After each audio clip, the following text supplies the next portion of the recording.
Om Shanti 2 February 2025 अव्यक्त मुरली पुनरावृत्ति 31 December 2000। मुरलीर मुख्य पॉइंट रे बाबा कहते एही वर्ष निर्मित एवं निर्माण होई जमार खाता को बढ़ाओ एवं अखंड महादानी हुआ।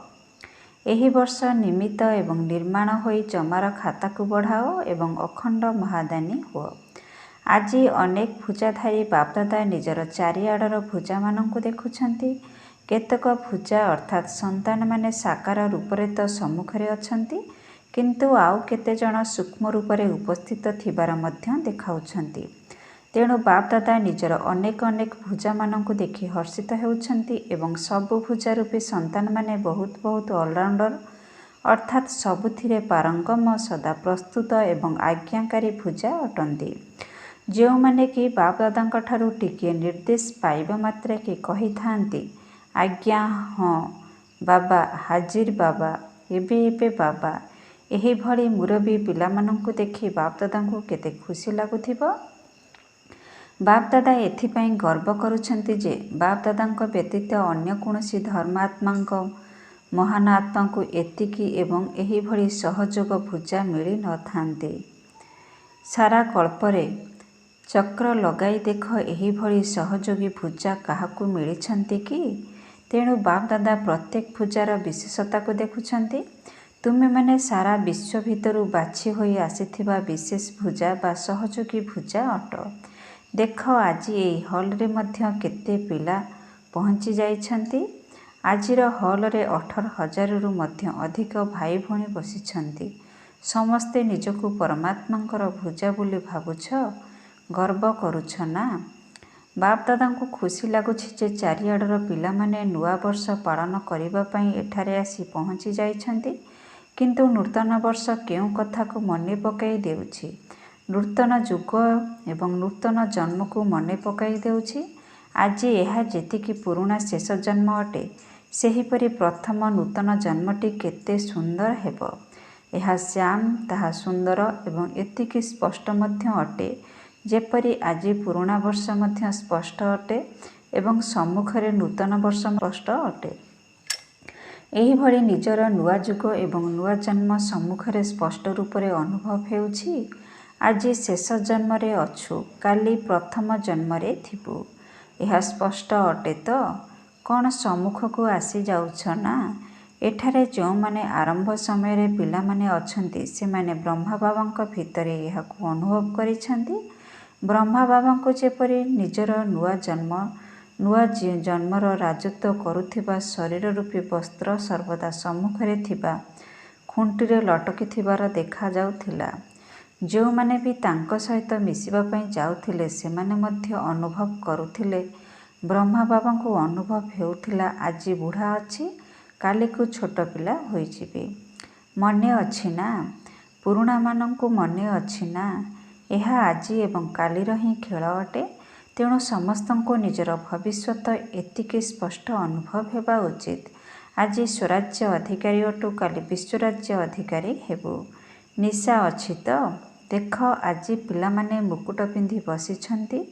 रिट्रीट कार्यक्रम रे आसीथिबा डबल विदेशी छोट छोट पिला माने मुकुट पिंधि बसिछंती। तेणु केउ निशा रहिछि? मुकुट पिंधिबा द्वारा केउ निशा आसुछि? एमाने फरिश्ता पणियार निशारे बसिछंती, हाथ हलाउछंती, आमे निशारे अछु। तेणु एही वर्ष कौन करिब? नूतन वर्ष रे केउ नवीनता रहिबो? किछि योजना करिछ? नवीनता कौन करिब? कार्यक्रम तो करि चलिछ, लक्ष लोकंकु एकाठी करिवार कार्यक्रम मध्य करिल, 2 लक्षर कार्यक्रम मध्य करिल। एबे नवीनता कौन करिब? आजिकालीर लोके माने गोटिए पटे स्वप्राप्तिर इच्छुक मध्य अटंती, किंतु एथिपाई साहस नाही, दुर्बल अटंती। शुणिबाकु मध्य चाहुंचती किंतु निजे हेबु एथिपाई साहस नाही। एही भली आत्मा मानंकु परिवर्तन करिबा पई प्रथमे आत्मा मानंकु साहस रूपी डेणा दियो एवं साहस रूपी डेणा प्रदान करिवार आधार हेला अनुभव। तेणु सेमानकु अनुभव कराओ। अनुभव एभली जिनिष जदि टिकिए भी आंजुली मिलिजिबा द्वारा अनुभव करिनेले ତେବେ ଅନୁଭବର ଡେଣା କୁହ ବା ଅନୁଭବର ପାଦ କୁହ, ଯାହା ଆଧାରରେ ସେମାନେ ସାହସର ସହିତ ଆଗକୁ ବଢ଼ିପାରିବେ। ଏଥିପାଇଁ ଏହି ବର୍ଷ ବିଶେଷ କରି ନିରନ୍ତର ଅଖଣ୍ଡ ମହାଦାନୀ ହେବାକୁ ପଡ଼ିବ। ଖଣ୍ଡିତ ନୁହେଁ, ଅଖଣ୍ଡ। ନିଜର ସଂକଳ୍ପ ଦ୍ୱାରା ସେମାନଙ୍କୁ ଶକ୍ତି ସ୍ୱରୂପ କରାଅ। ମହାଦାନୀ ହୋଇ ନିଜର ମାନସିକ ଶକ୍ତି ଦ୍ୱାରା ପ୍ରକମ୍ପନ ଦ୍ୱାରା ନିରନ୍ତର ଶକ୍ତିଗୁଡ଼ିକର ଅନୁଭବ କରାଅ। ବାଣୀ ଦ୍ୱାରା ଜ୍ଞାନର ଦାନ ଦିଅ, କର୍ମ ଦ୍ୱାରା ଗୁଣର ଦାନ ଦିଅ। ସାରାଦିନ ଚାହେଁ ମନ ଦ୍ୱାରା, ଚାହେଁ ବାଣୀ ଦ୍ୱାରା, ଚାହେଁ କର୍ମ ଦ୍ୱାରା ଅଖଣ୍ଡ ମହାଦାନୀ ହୁଅ।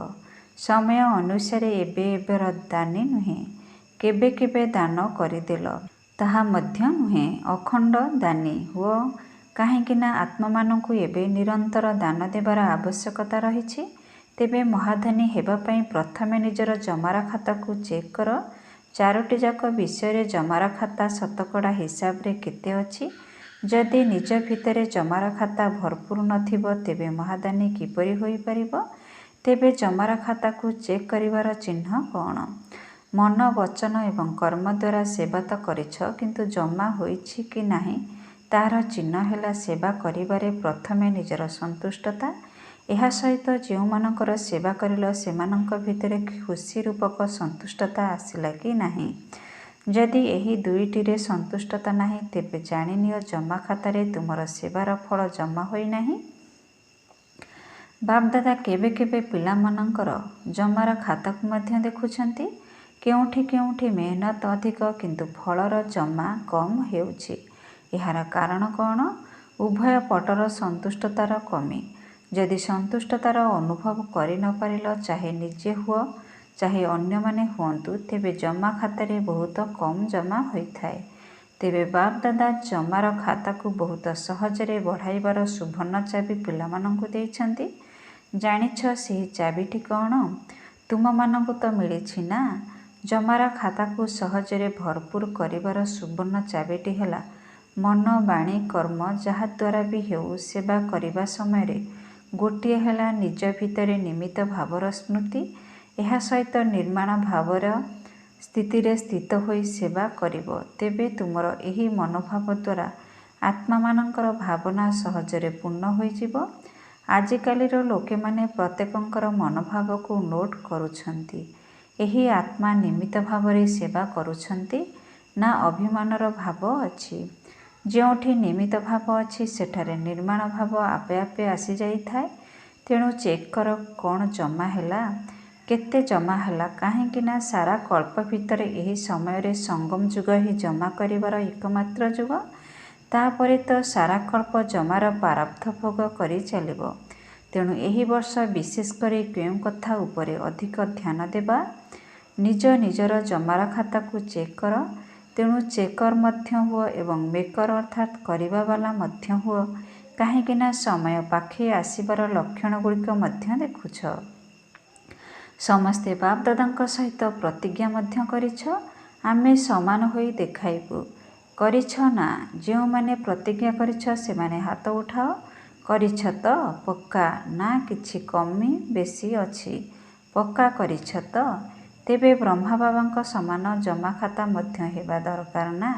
ଯଦି ବ୍ରହ୍ମାବାବାଙ୍କ ସମାନ ହେବାକୁ ଚାହୁଁଛ ତେବେ ବ୍ରହ୍ମାବାବାଙ୍କର ବିଶେଷ ଚରିତ୍ର କ'ଣ ଦେଖିଥିଲ? ଆଦିଠାରୁ ଅନ୍ତ ପର୍ଯ୍ୟନ୍ତ ସବୁ କଥାରେ ମୁଁ କହୁଥିଲେ ନା ବାବା କହୁଥିଲେ? ମୁଁ କରୁଛି କହୁ ନଥିଲେ, ବାବା କରାଉଛନ୍ତି। କାହା ସହିତ ମିଶିବାକୁ ଆସିଛ? ବାବାଙ୍କ ସହିତ ମିଶିବାକୁ ଆସିଛ। ମୁଁ ପଣିଆର ଅଭାବ ଅବିଦ୍ୟା ଏହା ହିଁ ଦେଖିଥିଲ ନା? ଠିକ୍ କଥା ନା? ପ୍ରତ୍ୟେକ ମୁରଲୀରେ ବାବା ବାବା ଶବ୍ଦ କେତେଥର ମନେ ପକାଇ ଦେଉଛନ୍ତି। ତେବେ ସମାନ ହେବାର ଅର୍ଥ ହେଲା ପ୍ରଥମେ ମୁଁ ପଣିଆର ଅଭାବ ହେବା ଦରକାର। ପୂର୍ବରୁ ମଧ୍ୟ ଶୁଣାଇ ସାରିଛୁ ଯେ ବ୍ରାହ୍ମଣମାନଙ୍କର ମୁଁ ପଣିଆ ମଧ୍ୟ ବହୁତ ରୟାଲ ଅର୍ଥାତ୍ ରାଜକୀୟ ଅଟେ। ମନେ ଅଛି ନା? ଶୁଣାଇଥିଲୁ ନା? ସମସ୍ତେ ଚାହୁଁଛନ୍ତି ଯେ ବାପଦାଦାଙ୍କର ପ୍ରତ୍ୟକ୍ଷତା ହେଉ। ଏଥିପାଇଁ ଯୋଜନା ମଧ୍ୟ ବହୁତ କରୁଛ। ବହୁତ ଭଲ ଭଲ ଯୋଜନା କରୁଛ, ସେଥିପାଇଁ ବାପଦାଦା ମଧ୍ୟ ଖୁସି ହେଉଛନ୍ତି। କିନ୍ତୁ ଏହି ରାଜକୀୟ ରୂପରେ ମୁଁ ପଣିଆ ଯୋଜନାଗୁଡ଼ିକୁ ଏବଂ ସଫଳତାକୁ କିଛି ମାତ୍ରାରେ କମ୍ କରିଦେଉଛି। ସ୍ୱାଭାବିକ ଭାବରେ ସଂକଳ୍ପରେ, ବାଣୀରେ, କର୍ମରେ ସବୁଥିରେ ବାବା ବାବା ଶବ୍ଦ ସ୍ମୃତିରେ ରହିବା ଦରକାର। ମୁଁ ପଣିଆ ନୁହେଁ, ବାପଦାଦା ନିର୍ଦ୍ଦେଶକର୍ତ୍ତା ହୋଇ କରାଉଛନ୍ତି। ଜଗଦମ୍ବାଙ୍କର ମଧ୍ୟ ଏହା ହିଁ ବିଶେଷ ଧାରଣା ଥିଲା। ଜଗଦମ୍ବାଙ୍କର ସ୍ଲୋଗାନ ମନେ ଅଛି ତ? ପୁରୁଣାମାନଙ୍କର ମନେ ଥିବ। କ'ଣ ମନେ ଅଛି? ଏବେ କୁହ, ହୁକୁମି ହୁକୁମ ଚଲାଏ ରହା। ଏହା ଥିଲା ଜଗଦମ୍ବାଙ୍କର ବିଶେଷ ଧାରଣା। ତେଣୁ ମୁଁ ପଣିଆକୁ ସମାପ୍ତ କରି ସମାନ ହେବାକୁ ପଡ଼ିବ ଏବଂ ନମ୍ବର ମଧ୍ୟ ଜମା କରିବାକୁ ପଡ଼ିବ। ମୁଖରୁ ବାବା ବାବା ଶବ୍ଦ ଆପେ ଆପେ ବାହାରିବା ଦରକାର। କର୍ମ କରିବା ସମୟରେ ତୁମମାନଙ୍କର ଚେହେରାରେ ବାପଦାଦାଙ୍କର ମୂରତ ଦେଖାଯାଉ, ତେବେ ଯାଇ ପ୍ରତ୍ୟକ୍ଷତା ହେବ। ତେବେ ବାପଦାଦା ଏହିଭଳି ରୟାଲ ରୂପରେ ମୋର ଗୀତ ବହୁତ ଶୁଣୁଛନ୍ତି। ମୁଁ ଯାହା କରିଛି ତାହା ହିଁ ଠିକ୍ ଅଟେ। ମୁଁ ଯାହା ଭାବିଛି ତାହା ହିଁ ଠିକ୍ ଅଟେ ଏବଂ ତାହା ହିଁ ହେବା ଉଚିତ। ଏହି ମୁଁ ପଣିଆ ହିଁ ଧୋକା ଦେଇଦେଉଛି। ଯଦି ଭାବୁଛ ବା କହୁଛ ତେବେ କୁହ, କିନ୍ତୁ ନିମିତ୍ତ ଅର୍ଥାତ୍ ନିର୍ମାଣ ଭାବ ରଖି କୁହ। ବାପଦାଦା ପୂର୍ବରୁ ମଧ୍ୟ ଗୋଟିଏ ଆତ୍ମିକ ଡ୍ରିଲ୍ ଶିଖାଇଛନ୍ତି। ତାହା କେଉଁ ଡ୍ରିଲ୍? ଏବେ ଏବେ ମାଲିକ, ଏବେ ଏବେ ବାଳକ। ବିଚାର ଦେବାରେ ମାଲିକ ପଣିଆ। ଅଧିକାଂଶ ଆତ୍ମାଙ୍କ ଦ୍ୱାରା ଯାହା ନିର୍ଦ୍ଧାର୍ଯ୍ୟ ହୋଇଗଲା ତାକୁ ମାନି ନେବାରେ ବାଳକ ପଣିଆ। ଏହିଭଳି ମାଲିକ ଏବଂ ବାଳକ ପଣିଆର ଅଭ୍ୟାସ ବା ଆତ୍ମିକ ଡ୍ରିଲ୍ ବହୁତ ବହୁତ ଆବଶ୍ୟକ ଅଟେ। ସେଥିପାଇଁ ବାପଦାଦାଙ୍କର ଶିକ୍ଷାରୁ କେବଳ 3ଟି ଶବ୍ଦକୁ ମନେ ରଖ। ସମସ୍ତଙ୍କର ନିଶ୍ଚିତ ମନେଥିବ, ସଂକଳ୍ପରେ ନିରାକାରୀ, ବାଣୀରେ ନିରହଙ୍କାରୀ, କର୍ମରେ ନିର୍ବିକାରୀ। ଯେତେବେଳେ ବି କୌଣସି ସଂକଳ୍ପ କରୁଛ, ନିରାକାରୀ ସ୍ଥିତିରେ ସ୍ଥିତ ହୋଇ ସଂକଳ୍ପ କର। ଅନ୍ୟ ସବୁ କଥା ପଛରେ ଭୁଲି ହୋଇଯାଉ, କିନ୍ତୁ ଏହି 3ଟି ଶବ୍ଦକୁ ଭୁଲ ନାହିଁ। ସାକାର ବ୍ରହ୍ମାଙ୍କର ଏହି 3ଟି ଶବ୍ଦର ଶିକ୍ଷା ତୁମମାନଙ୍କ ପାଇଁ ଉଦାହରଣ ଅଟେ। ତେଣୁ ବ୍ରହ୍ମାବାବାଙ୍କ ସହିତ ସାକାର ରୂପରେ ମଧ୍ୟ ସ୍ନେହ ଥିଲା। ଏବେ ମଧ୍ୟ ଅନେକ ଡବଲ ବିଦେଶୀ ପିଲାମାନେ ଅନୁଭବ ଶୁଣାଉଛନ୍ତି ଯେ ଆମର ବ୍ରହ୍ମାବାବାଙ୍କ ସହିତ ବହୁତ ସ୍ନେହ ଅଛି।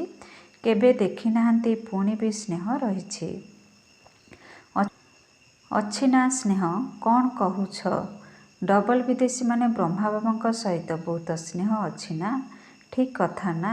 ତେବେ ଯାହା ପ୍ରତି ସ୍ନେହ ଥାଏ ତାହାଠାରୁ ମିଳୁଥିବା ଉପହାରକୁ ବହୁତ ଯତ୍ନର ସହିତ ସାଇତି ରଖିଥାନ୍ତି।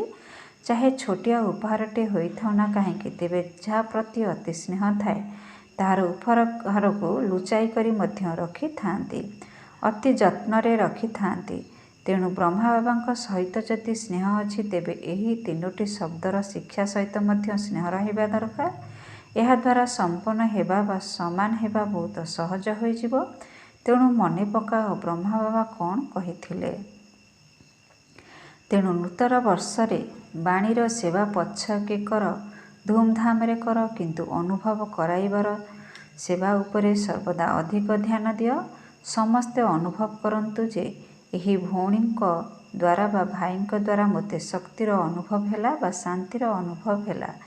କାହିଁକି ନା ଅନୁଭବ କେବେ ବି ଭୁଲି ହେବ ନାହିଁ। ଶୁଣିଥିବା କଥା ଭୁଲି ହୋଇଯିବ, ଭଲ ଲାଗିବ କିନ୍ତୁ ଭୁଲି ହୋଇଯିବ। ତେଣୁ ଅନୁଭବ ଏଭଳି ଜିନିଷ ଯାହାକି ସେମାନଙ୍କୁ ତୁମ ପାଖକୁ ଟାଣି ଆଣିବ। ସମ୍ପର୍କରେ ଥିବା ଆତ୍ମା ସମ୍ବନ୍ଧକୁ ଆସିଯିବ। କାହିଁକି ନା ସମ୍ବନ୍ଧରେ ନ ଆସିଲେ ସମ୍ପତ୍ତିର ଅଧିକାରୀ ହୋଇପାରିବେ ନାହିଁ। ତେଣୁ ଅନୁଭବ ହିଁ ସମ୍ବନ୍ଧରେ ଆଣିପାରିବ। ଆଚ୍ଛା, ଏବେ ବୁଝିପାରିଲ ତ କ'ଣ କରିବ? ଚେକର ମଧ୍ୟ ହୁଅ, ମେକର ମଧ୍ୟ ହୁଅ। ଅନୁଭବ କରାଇବାରେ ମେକର ହୁଅ, ଜମାରା ଖାତାକୁ ଚେକ୍ କରିବାରେ ଚେକର ହୁଅ। ଆଚ୍ଛା, ଏବେ ସମସ୍ତେ କ'ଣ କରିବ? ନୂତନ ବର୍ଷରେ ବାପଦାଦାଙ୍କୁ କିଛି ଉପହାର ଦେବ ନା ନାହିଁ? ତେବେ ନୂତନ ବର୍ଷରେ କ'ଣ ସବୁ କରିଥାଅ? ପରସ୍ପରକୁ ଉପହାର ଦେଇଥାଅ ନା? କାର୍ଡ଼ ମଧ୍ୟ ଦେଖାଇଥାନ୍ତି ଏବଂ ଉପହାର ମଧ୍ୟ ଦେଇଥାନ୍ତି। ତେଣୁ ବାପଦାଦାକୁ କୌଣସି କାର୍ଡ଼ ଦରକାର ନାହିଁ, ଭଲ ରେକର୍ଡ଼ ଦରକାର। ସମସ୍ତଙ୍କର ରେକର୍ଡ଼ ବହୁତ ଭଲ, ନମ୍ବର 1 ହେବା ଦରକାର, ନିର୍ବିଘ୍ନ ମଧ୍ୟ ହେବା ଦରକାର। ଏବେ ଯଦି କେବେ କେବେ କୌଣସି ବିଘ୍ନର କଥା ଶୁଣୁଛନ୍ତି, ତେବେ ବାପଦାଦାଙ୍କୁ ଗୋଟିଏ ହସିବାର ଖେଳ ମନେ ପଡ଼ିଯାଉଛି। ଜାଣିଛ ତା କେଉଁ ଖେଳ? ତାହା ହେଲା ବୁଢ଼ାବୁଢ଼ୀମାନେ କଣ୍ଢେଇ ଖେଳ ଖେଳୁଛନ୍ତି। ବୟସରେ ବୁଢ଼ାବୁଢ଼ୀ ଅଟନ୍ତି, କିନ୍ତୁ କଣ୍ଢେଇ ଖେଳ ଖେଳୁଛନ୍ତି। ତେଣୁ ହସିବାର ଖେଳ ହେଲା ନା? ସେହିପରି ଏବେ ଯେଉଁ ସବୁ ଛୋଟ ଛୋଟ କଥାଗୁଡ଼ିକୁ ଶୁଣୁଛ ବା ଦେଖୁଛ, ତାହା ସେହିଭଳି ହିଁ ଅନୁଭବ ହେଉଛି। ବାନପ୍ରସ୍ଥ ଅବସ୍ଥା ହୋଇ ମଧ୍ୟ କେତେ ଛୋଟ ଛୋଟ କଥାରେ ହଲଚଲ ହୋଇଯାଉଛ। ଏହି ରେକର୍ଡ ବାପଦାଦାଙ୍କୁ ଆଦୌ ଭଲ ଲାଗୁନାହିଁ। ତେଣୁ ଏହା ବଦଳରେ ନିର୍ବିଘ୍ନ ରହିବାର ଏବଂ ଛୋଟ ଛୋଟ କଥାଗୁଡ଼ିକୁ ସମାପ୍ତ କରିବାର ରେକର୍ଡ ଦିଅ। ବଡ଼ କଥାକୁ ଛୋଟ କରିବା ଶିଖ ଏବଂ ଛୋଟ ଛୋଟ କଥାକୁ ସମାପ୍ତ କରିବା ଶିଖ। ବାପଦାଦା ଗୋଟିଏ ପିଲାର ଚେହେରାକୁ ବାପଦାଦାଙ୍କର ଚେହେରା ଦେଖାଉଥିବା ଦର୍ପଣ କରିବାକୁ ଚାହୁଁଛନ୍ତି। ପିଲାମାନଙ୍କର ଚେହେରା ରୂପୀ ଦର୍ପଣରେ ବାପଦାଦା ଦେଖାଯାଆନ୍ତୁ। ତେବେ ଏହିଭଳି ବିଚିତ୍ର ଦର୍ପଣ ବାପଦାଦାଙ୍କୁ ଉପହାର ରୂପରେ ଦିଅ। ଦୁନିଆରେ ତ ଏଭଳି କୌଣସି ଦର୍ପଣ ନାହିଁ ଯେଉଁଥିରେ ପରମାତ୍ମା ଦେଖାଯାଉଥିବେ। ତେଣୁ ତୁମେମାନେ ଏହି ନୂତନ ବର୍ଷରେ ଏଭଳି ଉପହାର ଦିଅ ଯାହାଦ୍ୱାରା ତୁମେ ଏହିଭଳି ବିଚିତ୍ର ଦର୍ପଣ ହୋଇଯିବ। ଯିଏ ବି ତୁମକୁ ଦେଖନ୍ତୁ ବା ଶୁଣନ୍ତି ତାଙ୍କୁ ବାପଦାଦା ହିଁ ଦେଖାଯାଆନ୍ତୁ, ବାପଦାଦାଙ୍କର କଥା ହିଁ ଶୁଣାଯାଉ। ତେଣୁ ଏହି ଉପହାର ଦେବ ତ? ଯେଉଁମାନେ ଦେବା ପାଇଁ ଦୃଢ଼ ସଂକଳ୍ପ କରୁଛନ୍ତି ସେମାନେ ହାତ ଉଠାଅ। ଦୃଢ଼ ସଂକଳ୍ପର ହାତ ଉଠାଅ। ଡବଲ ବିଦେଶୀମାନେ ମଧ୍ୟ ଉଠାଉଛନ୍ତି। ସିନ୍ଧି ଗ୍ରୁପବାଲା ମଧ୍ୟ ଉଠାଉଛନ୍ତି। ଭାବି ଭାବି ଉଠାଉଛନ୍ତି। ବହୁତ ଭଲ କଥା। ବାପଦାଦାଙ୍କର ସିନ୍ଧି ଗ୍ରୁପ ଉପରେ ବହୁତ ଆଶା ରହିଛି। କହିବୁ କେଉଁ ଆଶା ରହିଛି? ଏହି ଆଶା ରହିଛି ଯେ ସିନ୍ଧି ଗ୍ରୁପ ଭିତରୁ ଏହିଭଳି ଜଣେ ମାଇକ୍ ବାହାରୁ ଯିଏକି ଚ୍ୟାଲେଞ୍ଜ କରିବ ଯେ ଏହି ସଂସ୍ଥା କ'ଣ ଥିଲା ଏବଂ କ'ଣ ହୋଇଗଲାଣି। ଯିଏକି ସିନ୍ଧି ଲୋକମାନଙ୍କୁ ନିଦରୁ ଉଠାଇବ। ବିଚାରାମାନେ ତ ବିଚରା ହିଁ ଅଟନ୍ତି, ଚିହ୍ନି ହିଁ ନାହାନ୍ତି, ନିଜ ଦେଶର ଅବତରଣକୁ ହିଁ ଜାଣିନାହାନ୍ତି। ତେଣୁ ସିନ୍ଧି ଗ୍ରୁପରେ ଏଭଳି କେହି ବାହାରୁ ଯିଏକି ଚ୍ୟାଲେଞ୍ଜ ଦେଇ କହିବ ଯେ ମୁଁ ଶୁଣାଇପାରିବି ଯଥାର୍ଥ କ'ଣ। ଏହା ଠିକ୍ କଥା ନା? ଏହି ଆଶାକୁ ପୂରଣ କରିବା ନା? ଆଚ୍ଛା, ଚାରିଆଡ଼ର ସଦା ଅଖଣ୍ଡ ମହାଦାନୀ ପିଲାମାନଙ୍କୁ ଚାରିଆଡ଼ର ବାବାଙ୍କର ରାଇଟ୍ ହ୍ୟାଣ୍ଡ ଅର୍ଥାତ୍ ବିଶେଷ ସହଯୋଗୀ ଏବଂ ଆଜ୍ଞାକାରୀ ଭୁଜାମାନଙ୍କୁ ଚାରିଆଡ଼ର ସର୍ବଦା ସମସ୍ତଙ୍କୁ ସାହସର ଡେଣା ପ୍ରଦାନ କରୁଥିବା ସାହସୀ ଆତ୍ମାମାନଙ୍କୁ ଚାରିଆଡ଼ର ସର୍ବଦା ନିଜର ପିତାଙ୍କ ସମାନ ପ୍ରତ୍ୟେକ କର୍ମରେ ଅନୁକରଣ କରୁଥିବା ବ୍ରହ୍ମା ବାବା ଏବଂ ଜଗଦବାଙ୍କର ଶିକ୍ଷାଗୁଡ଼ିକୁ ସର୍ବଦା ବାସ୍ତବିକ ଜୀବନରେ କାର୍ଯ୍ୟକାରୀ କରୁଥିବା ପିଲାମାନଙ୍କୁ ବହୁତ ବହୁତ ସ୍ନେହ ସମ୍ପନ୍ନ ଶୁଭେଚ୍ଛା, ଆଶୀର୍ବାଦ ଏବଂ ନମସ୍ତେ। हम रूहानी बच्चे रूहानी बाप दादा को याद प्यार गुड मॉर्निंग, नमस्ते नमस्ते नमस्ते। ओम शांति। मेरा बाबा, प्यारा बाबा, मीठा बाबा, शुक्रिया बाबा, ओम शांति। डबल विदेशीମାନଙ୍କ ପ୍ରତି ଏବଂ ଭାରତର ପିଲାମାନଙ୍କ ପ୍ରତି ଡବଲ ଗୁଡ୍ ନାଇଟ୍ ଏବଂ ଗୁଡ୍ ମର୍ଣ୍ଣିଂ ଉଭୟ ଦିଆଯାଉଛି। ଯେପରି ଏବେ ବହୁତ ଖୁସି ହୋଇଯାଉଛ, ସେହିପରି ଯେତେବେଳେ ବି କୌଣସି କଥା ଆସିବ ସେତେବେଳେ ଆଜିର ଦିନକୁ ମନେ ପକାଇ ଖୁସିରେ ନାଚିବ। ଖୁସିର ଝୁଲଣାରେ ସର୍ବଦା ଝୁଲୁଥିବ। ତୁମ ଭିତରେ କେବେ ବି ଦୁଃଖର ଲହଡ଼ି ନ ଉଠୁ। ଦୁଃଖ ଦେବାବାଲା ତ ଦୁନିଆରେ ଅନେକ ଆତ୍ମା ଅଛନ୍ତି। ତୁମେ କିନ୍ତୁ ସୁଖ ଦେବା ଏବଂ ସୁଖ ନେଲାବାଲା ସୁଖଦାତାଙ୍କର ସନ୍ତାନ ସୁଖ ସ୍ୱରୂପ ଅଟ। କେବେ ସୁଖର ଝୁଲଣାରେ ଝୁଲ, କେବେ ସ୍ନେହର ଝୁଲଣାରେ ଝୁଲ, କେବେ ଶାନ୍ତିର ଝୁଲଣାରେ ଝୁଲ, ସର୍ବଦା ଝୁଲୁ ହିଁ ଥାଅ। ତଳେ ଅର୍ଥାତ୍ ଦେହ ଅଭିମାନର ମାଟି ଉପରେ କେତେବେଳେ ପାଦ ରଖ ନାହିଁ। କେବଳ ଝୁଲିବାରେ ଲାଗିଯାଅ। ନିଜେ ଖୁସିରେ ରୁହ, ସମସ୍ତଙ୍କୁ ଖୁସିରେ ରଖ ଏବଂ ଲୋକମାନଙ୍କୁ ଖୁସି ବାଣ୍ଟ। ଆଚ୍ଛା, ଓମ୍ ଶାନ୍ତି। ବରଦାନ। ଫରିସ୍ତା ପଣିଆର ସ୍ଥିତି ଦ୍ୱାରା ବାବାଙ୍କର ସ୍ନେହ ପ୍ରତିଦାନ ଦେଉଥିବା ସମାଧାନ ସ୍ୱରୂପ ହୁଅ। ଫରିସ୍ତା ପଣିଆର ସ୍ଥିତି ଦ୍ୱାରା ବାବାଙ୍କର ସ୍ନେହ ପ୍ରତିଦାନ ଦେଉଥିବା ସମାଧାନ ସ୍ୱରୂପ ହୁଅ। ଫରିସ୍ତା ସ୍ୱରୂପ ସ୍ଥିତିରେ ସ୍ଥିତ ହେବା, ଏହା ହିଁ ହେଉଛି ବାବାଙ୍କର ସ୍ନେହର ପ୍ରତିଦାନ ଦେବା। ଏହିଭଳି ପ୍ରତିଦାନ ଦେବାବାଲା ପିଲାମାନେ ସମାଧାନ ସ୍ୱରୂପ ହୋଇଯାଆନ୍ତି। ନିଜେ ସମାଧାନ ସ୍ୱରୂପ ହେବା ଦ୍ୱାରା ନିଜର ଏବଂ ଅନ୍ୟ ଆତ୍ମାମାନଙ୍କର ସମସ୍ୟାଗୁଡ଼ିକ ଆପେ ଆପେ ସମାପ୍ତ ହୋଇଯାଏ। ତେଣୁ ଏବେ ଏହିଭଳି ସେବା କରିବାର ସମୟ ଅଟେ ବା ନେବା ସହିତ ଦେବାର ମଧ୍ୟ ସମୟ ଅଟେ। ସେଥିପାଇଁ ଏବେ ବାବାଙ୍କ ସମାନ ଉପକାରୀ ହୋଇ ସମସ୍ତଙ୍କର ଡାକରାକୁ ଶୁଣି ନିଜର ଫରିସ୍ତା ରୂପ ଦ୍ୱାରା ସେହି ଆତ୍ମାମାନଙ୍କ ନିକଟରେ ପହଞ୍ଚିଯାଅ ଏବଂ ସମସ୍ୟା ଗୁଡ଼ିକରେ ଥକି ଯାଇଥିବା ଆତ୍ମାମାନଙ୍କର ଥକାବାଟ ଅର୍ଥାତ୍ କ୍ଳାନ୍ତିକୁ ଦୂର କର। ସ୍ଲୋଗାନ, ବ୍ୟର୍ଥ ପ୍ରତି ବେପରୁଆ ହୋଇଯାଅ କିନ୍ତୁ ମର୍ଯ୍ୟାଦା ଗୁଡ଼ିକରେ ନୁହେଁ। ବ୍ୟର୍ଥ ପ୍ରତି ବେପରୁଆ ହୋଇଯାଅ କିନ୍ତୁ ମର୍ଯ୍ୟାଦା ଗୁଡ଼ିକରେ ନୁହେଁ। ଓମ୍ ଶାନ୍ତି, ଓମ୍ ଶାନ୍ତି, ଓମ୍।